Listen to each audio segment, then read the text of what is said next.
मानव मन बहुत चंचल होता है और इस मन में 24 घंटे में अलग अलग तरह के लगभग 60,000 विचार आते हैं। इनमें से अधिकतर विचार नकारात्मक होते हैं, यानी कि यदि हम अपने मन को वश में कर लें तो इन नकारात्मक विचारों से बचा जा सकता है।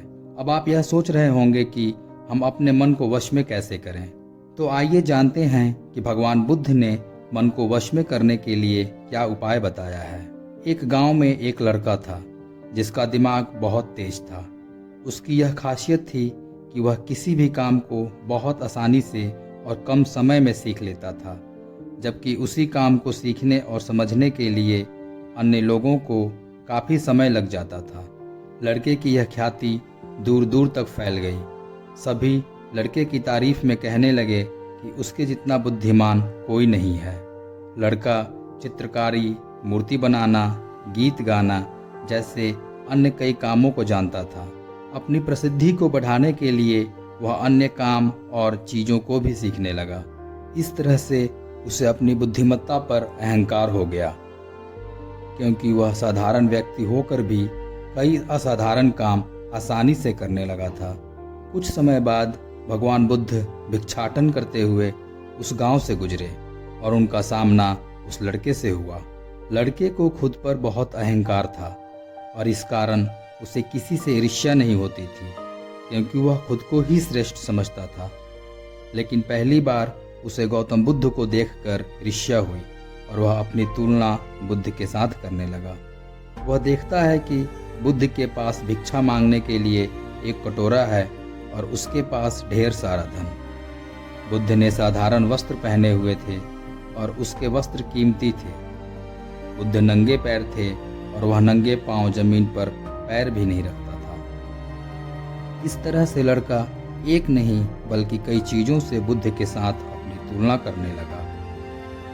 हर चीज से तुलना करने के बाद वह मन ही मन सोचता है कि आखिर मैं इस भिक्षु के साथ अपनी तुलना क्यों कर रहा हूँ, जबकि इसका जीवन और मेरा जीवन बिल्कुल अलग है।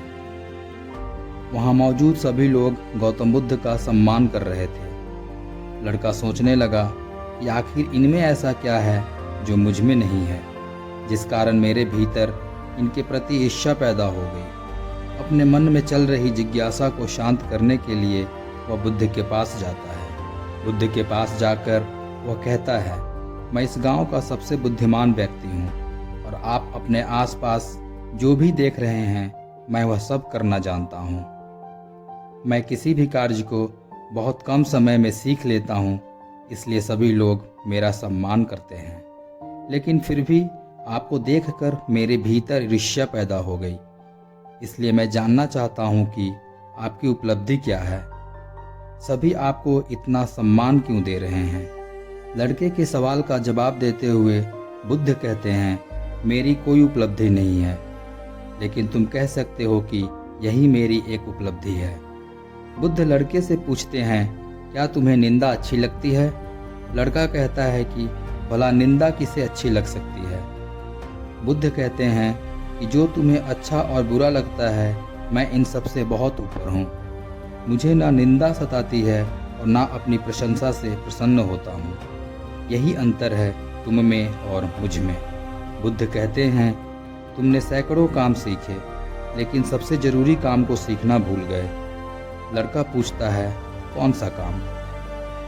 बुद्ध कहते हैं कि क्या तुम्हें मन को नियंत्रित करना आता है? यह बात सुनकर लड़का समझ जाता है कि उसे बुद्ध से ईर्ष्या क्यों हुई।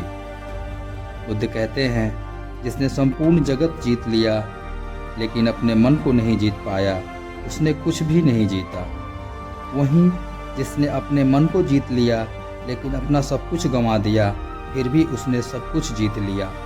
बुद्ध की यह बात सुनकर लड़के का अहंकार टूट गया।